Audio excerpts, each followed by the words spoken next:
Hey, trotamundos, ¿qué tal? Yo soy Kurenai y aquí venimos a hablar de libros.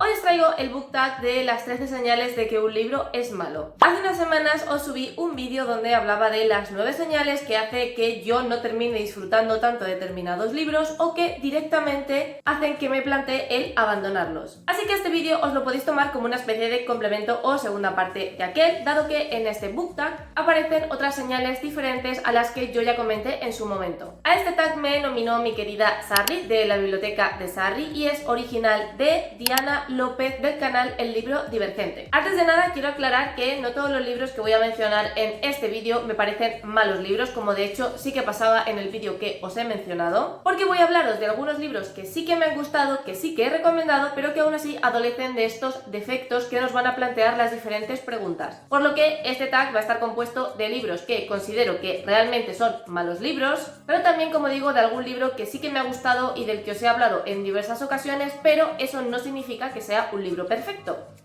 La primera pregunta es el libro Boca Chancla o Mal Hablado, un libro con lenguaje soez o grosero. De este libro, de hecho, hablé hace poco en mi último vídeo, si no recuerdo mal, porque aquí voy a mencionar El Imperio del Vampiro de J. Christoph. A mí los libros con lenguaje soez no es algo que me moleste, de hecho he leído varios y en muchas ocasiones se utiliza para darle más realismo al personaje, para indicarnos que el personaje es de una clase social u otra, para que sepamos en qué mundos o entre qué tipo de personas suele moverse, con lo cual no es algo que a mí en lo personal me moleste. Pero sí que es cierto que fue algo que me chocó bastante con El Imperio del Vampiro, porque tanto el protagonista, Gabriel, como otros personajes secundarios, había capítulos en los que de verdad parecía que eran incapaces de decir una sola frase sin meter un insulto de por medio. Es verdad que luego cuando te acostumbras pasa desapercibido, pero también me dio la sensación de que ese lenguaje soez como que iba disminuyendo a lo largo de la novela, pero sí que es algo que me chocó de primeras cuando comencé a leer el libro. Además, una cosa que no me gustó es que muchas veces ese lenguaje consistía en insultos o chistes de carácter misógino, por lo que si hubieran sido faltas de respeto sin más, quizá no me habría importado tanto, pero cuando el 90% de las faltas de respeto eran hacia los hombres atribuyéndole características femeninas y que por eso eran risibles, o chistes relacionados con la prostitución, pues lo cierto es que esas cosas sí que me molestaban bastante. Pero a pesar de eso, he de decir que es un libro que me ha gustado mucho, como ya sabéis porque lo he recomendado en varias ocasiones.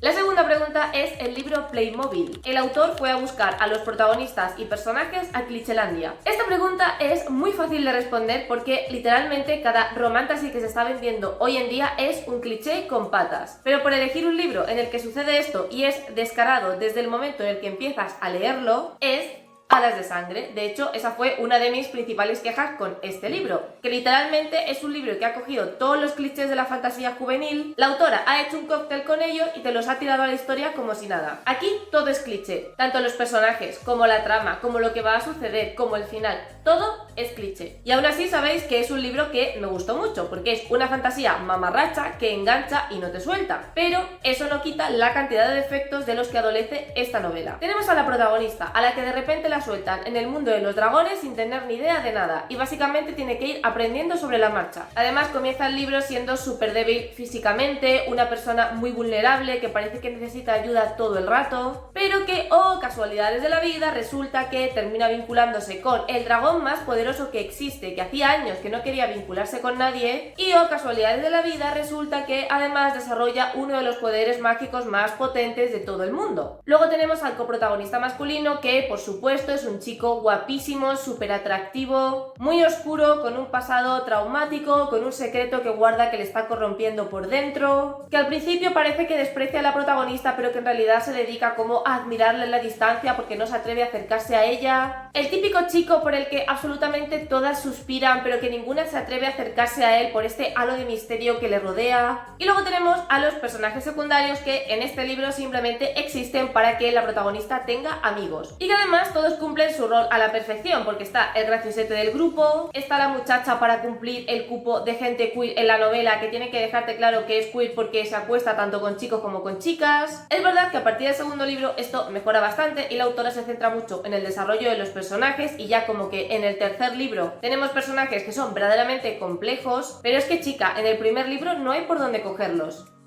La tercera pregunta es el libro Cliffhanger. Libro que usa el cliffhanger malamente para retenerte leyendo cosas con cero interés. He estado mucho pensando en esta pregunta y lo cierto es que no me acuerdo de ningún libro que utilizara el cliffhanger pero mal hecho. Es decir, que te dejara el capítulo en suspense para contarte algo en lo que yo realmente tenía cero interés. Así que he buscado un libro en el que hay constantemente cliffhanger y aunque ese cliffhanger sí que me parecía interesante, la manera en la que el autor lo terminó llevando me frustró muchísimo. Y ese libro es Tiempo de Osadía, que es la primera parte de la saga de Ilandra. Esta es una saga de fantasía muy compleja cuya complejidad se ve ya desde la construcción del mundo, desde la cantidad de tramas y subtramas que nos mete el autor y sobre todo desde la miriada de personajes que nos presenta. Y además, centrándome ya en la parte del cliffhanger, una cosa que me frustraba muchísimo mientras estaba leyendo era que cada personaje te narraba su propio capítulo, con lo cual teníamos constantemente multiperspectiva y prácticamente cada capítulo te terminaba en cliffhanger. ¿Cuál es el problema? Que el capítulo siguiente te lo narraba un personaje diferente y cuando terminaba ya de ponerte cada capítulo desde un punto de vista diferente, volvía a contarnos aquello que había interrumpido en el capítulo del personaje A. Con lo cual, aunque a mí el capítulo del personaje A me lo dejara en cliffhanger, yo sabía que hasta dentro de 5 o 6 capítulos no íbamos a retomar el punto de vista del personaje A. Por lo que sí, yo quería seguir leyendo, pero lo que quería seguir leyendo era lo que pasaba con el personaje A. Y además lo hacía con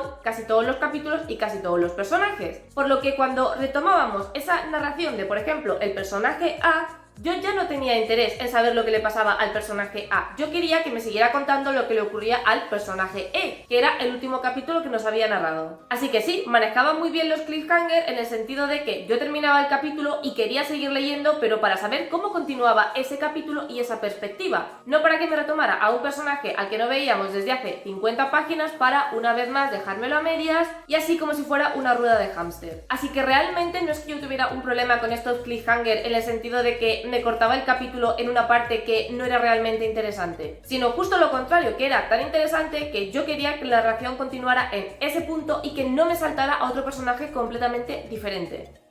La cuarta pregunta es libro 10 negritos o habitación cerrada. El autor se metió en algo complicado de llevar adelante que no engancha suficiente al lector. Y este es el libro de La muerte de las 4 reinas, que cuando me lo leí me dejó con la sensación de que en vez de haber sido una novela autoconclusiva, debería haber sido por lo menos una bilogía. En esta historia tenemos un país que está dividido en 4 reinos y cada uno de ellos está gobernado por una reina. La peculiaridad es que todas las reinas viven juntas en el mismo palacio y cada una se encarga estrictamente de vigilar y controlar su cuadrante. Además, cada uno de los cuadrantes se maneja de una manera completamente diferente, cada uno de ellos tiene unas peculiaridades, da una serie de productos diferentes, por lo que no es solamente que cada reina gobierne lo suyo, sino que también entre ellas tienen que coordinarse. A priori parece una organización bastante sencilla, pero lo cierto es que la autora monta una construcción del mundo bastante compleja. Y además la trama del libro también se va complicando según vamos avanzando, porque cada vez como que van apareciendo muchas más subtramas que están relacionadas con la trama principal. Es un libro que me gustó, pero que aún así siento que la autora mete demasiada información. Que el libro tiene información suficiente tanto de la construcción del mundo como de los personajes, como incluso de la trama, como para haber dividido la historia en 2 partes. Y habría tenido mucho más sentido porque la autora habría tenido mucho más margen de maniobra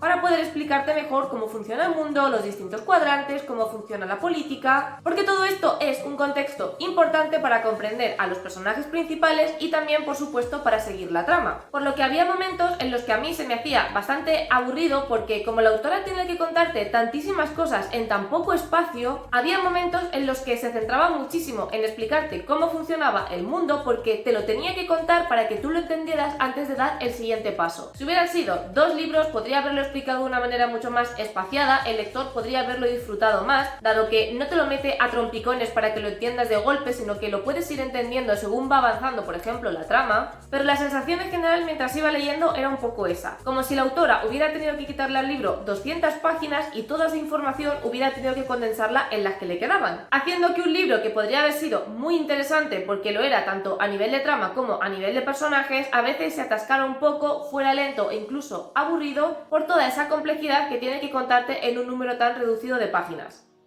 La quinta pregunta es libro bucle infinito. Los protagonistas entran en bucles interminables donde no pasa nada y el lector se aburre. Para mí, la definición de esta categoría es La vida invisible de Adi Laru. Madre mía, qué insoportable se me hizo estar en la cabeza de Adi, porque era el estar constantemente metida en un bucle donde lo único que hacía era pensar en lo mismo una y otra vez. Yo entiendo que este personaje, al haber hecho un pacto con el diablo y al haber sido inmortal, siente el tiempo como si fuera cíclico, porque al fin y al cabo va a vivir eternamente. Por lo que una forma de mostrártelo es estar metido en la cabeza de ese personaje y ver literalmente las mismas escenas y escuchar sus mismos pensamientos durante siglos. Pero claro, lo que puede ser una buena técnica para empatizar con la protagonista, para mí fue un libro insufrible, porque estaba todo el rato leyendo literalmente lo mismo. Además, es un libro que a mí me frustró muchísimo porque la protagonista está en momentos claves de la historia de Europa. Por ejemplo, te habla de cuando estuvo en Francia en la Revolución Francesa, te habla de su participación en la Segunda Guerra Mundial diciéndote que fue espía para los nazis. Es decir, que por lo que deja entender la autora, no es un personaje estático, no es un personaje que se quede en el mismo sitio haciendo lo mismo. El problema es que en vez de contarte esas cosas interesantes que hacía Adi, la autora se empeña en contarte con quién se acuesta, cuándo se levanta, lo triste que está, lo mucho que le pesa la inmortalidad, su frustración por no poder enamorarse de nadie, etcétera, etcétera. Donde la autora decide deliberadamente quitar los momentos más apasionantes de la vida de Adi y ponerte solamente sus escenas repetitivas y depresivas. Y yo sé que esta autora puede hacerlo mucho mejor, porque de hecho en su última novela, que es Que entierren nuestros huesos en la medianoche, es básicamente Adi Laru con vampiras lesbianas. Y la problemática es la misma, porque de nuevo aquí tenemos mujeres que en este caso son vampiras, por lo que también están ancladas en el tiempo. Y aún así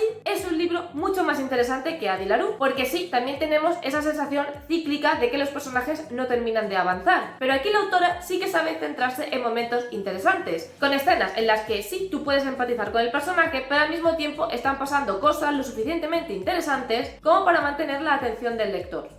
Sexta pregunta, libro psicotrópico o ayahuasca. Libro que no se entiende salvo que lleve sustancias encima o sepas sánscrito. Aquí voy a enseñaros a mi vieja conocida, un libro que hace mucho que no saco por el canal, pero que es literalmente esta pregunta. Harrow, la novena. El primer libro de esta saga es el libro de Gideon, y sí que es verdad que tú ya ves que tienes que leértelo un poco fumada porque no terminas tú de entender muy bien de qué va la vaina. Pero aún así, sigues entendiendo cosas, vas siguiendo la trama, vas sabiendo más o menos quién es cada personaje, qué es lo que quieren, cuál es su propósito, pero llegamos a Harrow y la fumada de aquí es espectacular. Además, este libro es confuso desde el primer capítulo. Para empezar, porque aquí de repente la protagonista es Harrow. Y para continuar, porque es un libro que supuestamente continúa con lo que pasaba en el libro anterior, pero de repente aquí aparecemos en un escenario completamente diferente, que no sabemos cuál es, que no nos han explicado. A Harrow le pasa algo que tampoco tenemos ni idea de qué es. Vamos, que tú empiezas el libro intentando situarte o esperando que la autora te sitúe, pero no pasa ni lo uno ni lo otro. Con lo cual empiezan a pasar cosas, empieza a avanzar la trama y tú estás más perdido que un pulpo en el garaje porque no tienes ni idea de cómo hemos llegado a ese punto. Y ya si nos metemos en el tercero, que es Nona, pasa más de lo mismo. De repente estamos con otro personaje que no sabemos de dónde carajo ha salido, que aparentemente no tiene ninguna relación con los dos libros anteriores, de nuevo en un escenario que no conocemos, en un punto de la historia que no sabemos cuál es, y ya ese libro os puedo asegurar que entendí un 10%. Pregunta número 7. Libro Interruptus. El autor, no se sabe por qué, termina el libro de forma abrupta e incomprensible, probablemente porque él mismo se aburrió de escribirlo. Aquí tampoco he logrado encontrar un libro que me transmitiera esa sensación. Sí que me ha pasado con algún libro que yo pensaba que era autoconclusivo y cuando llego al final la trama principal sí que se ha resuelto, pero como que de repente se abren varias incógnitas y ahí es cuando me di cuenta de que hay una segunda parte. Pero libros como tal, que se supone que son cerrados y que al llegar al final es como que cortan muy abruptamente, no he encontrado. Así que lo más parecido que he podido escoger para esta pregunta es Los jóvenes de la élite de Mary Lou. Bueno, en realidad esta es la primera parte y el libro que quiero mencionar para esta categoría es la tercera, que es La estrella de la medianoche. Os pondré por aquí la portada, pero es que no tenía el tercer libro, así que digo, bueno, pues saco el primero. Esta es una saga que me gustó mucho, aunque es verdad que es una saga con altibajos, porque el primer libro es maravilloso, el segundo libro no sé qué pasa, pero de repente cae en picado, y el tercer libro como que remonta un poco, pero no llega a ser tan bueno como el primero. El caso es que en el tercer libro aparece un elemento fantástico que son unos dioses a los cuales no hemos mencionado a lo largo de toda la saga. Dioses que yo por lo menos no tenía ni idea de que existían, porque si no recuerdo mal creo que la primera mención a ellos es en el segundo libro, y si no es en el segundo será a principios del tercero. Pero el caso es que te los mencionan como que sí, hay dioses, pero tú te lo crees como la típica religión que se inventa el autor para su mundo de fantasía, no como que son dioses que realmente son tangibles y que afectan al mundo. Entonces en esta saga tenemos a una serie de personajes que por unas malformaciones genéticas nacen con poderes, y evidentemente toda la trama va girando en torno a eso. Lo que pasa es que cuando llega el tercer libro, de repente la autora decide meterte a estos dioses a los que literalmente no ha mencionado antes, y al final el cierre de la trilogía tiene que ver casi por entero con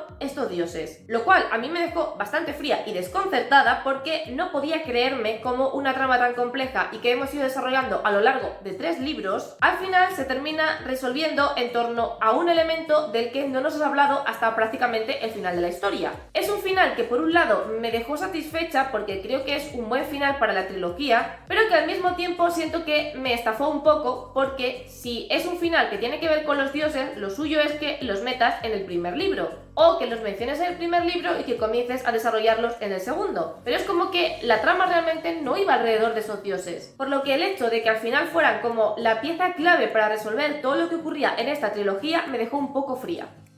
Pregunta número 8, el libro Influencer. Libro malo editado porque lo escribió un influencer. Sin más. A ver, libros pésimos en el mercado que han sido publicados solo porque los ha escrito un influencer hay a patadas. Pero un libro que me pareció especialmente sangrante porque literalmente ni siquiera el editor lo leyó antes de publicarlo es El Príncipe del Sol, que es la primera parte de una trilogía de, seguro que la conoceréis, Claude Rich Book, que es como una de las máximas influencers de libros porque fue un poco la que empezó el movimiento, sobre todo en BookTube. Aunque yo siempre he sido muy reticente con los libros de famosos porque sé que evidentemente las editoriales son más laxas en cuanto a su calidad, aún así pues oye, me apetecía darle una oportunidad a su primera novela. Y este libro no es solo que sea malo porque es la primera cosa que escribe esta muchacha, es que es un libro que literalmente parece que no ha leído nadie excepto ella. Porque vale, los editores no hacen magia, y si los escritores son malos no pueden convertir su obra en una obra de arte. Pero una cosa es eso y otra cosa es que parezca que esta novela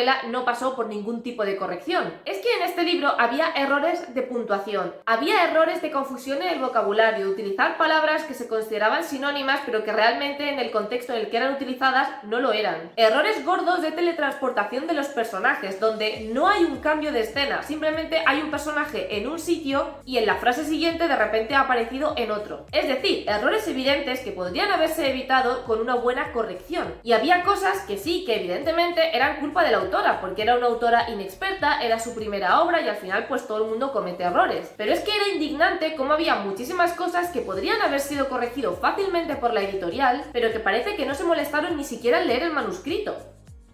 La pregunta número 9 es libro manuscrito oculto. Libro que no leyó ni el propio autor. No se entiende su publicación en semejante estado. A ver, el libro de Clau puede entrar perfectamente en esta categoría porque, lo dicho, es un libro que tú lo lees y parece que solamente lo ha leído ella y ya. Pero otro libro que yo tampoco entiendo cómo pudo salir al mercado de esa forma es El Desfile Macabro. Según tengo entendido, esta historia originalmente estaba publicada en Wattpad, creo, o si no es Wattpad, una plataforma similar. Cuando empiezas a leer el libro, sientes que han cogido tal cual el texto publicado en Wattpad, lo han maquetado y lo han mandado a imprenta. Porque a ver, yo entiendo que una editorial, cuando decide publicar algo que ha estado publicado previamente en internet, debería darle un repaso a esa historia y mejorar sus puntos débiles. Yo no sé si fue el caso de este autor, debería haberlo sido, pero desde luego, según leías, parecía que habían cogido tal cual el texto de internet y lo habían pasado a un Word, sin ningún tipo de revisión. Esta es la única explicación plausible para que un editor haya pasado por alto tantísimos errores. Pero es que ya no os hablo de errores en los personajes o en la historia, sino de cosas tan básicas como explicarte que la ventana está tapada con unas cortinas tan tupidas que no entra ni la luz, y que media línea después la protagonista te describa cómo a través de esas mismas ventanas es capaz de ver pasar a su mejor amigo. Pues errores de esos este libro tiene a patadas, como la protagonista siendo atada de manos con una cuerda pero bebiendo agua de un vaso. Y entre eso y que la historia de por sí también